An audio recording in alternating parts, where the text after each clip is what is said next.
Le passereau même a trouvé une maison, et l'hirondelle un nid pour elle. Psaume 84:3. Vous avez tous vu le passereau rassembler des brindilles de paille ou de foin pour construire son nid. Le nid, une fois terminé, quel repos et quel réconfort pour le passereau. Quelle en est la signification pour nous?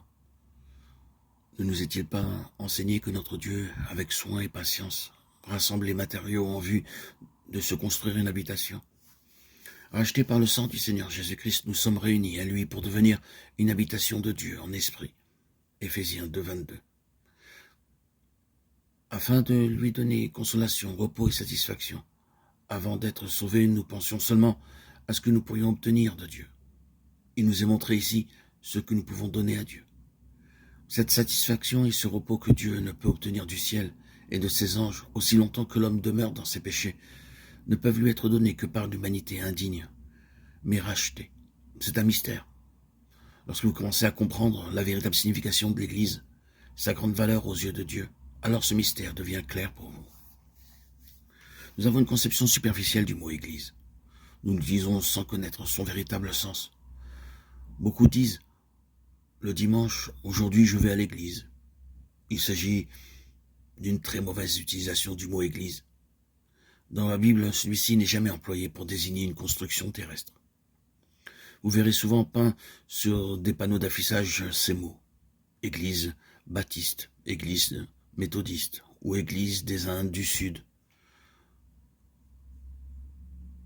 Cependant, on ne devrait jamais utiliser le mot église pour un bâtiment. Recherchez dans toute l'écriture, vous ne rencontrerez jamais le moindre passage où un bâtiment est appelé église. C'est la raison pour laquelle beaucoup ont fait faillite dans la compréhension du mystère céleste de l'église.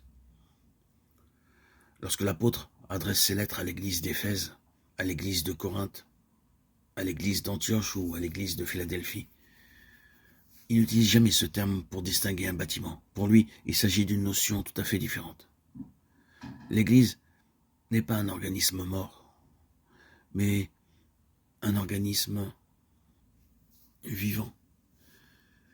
Un bâtiment n'a pas de vie.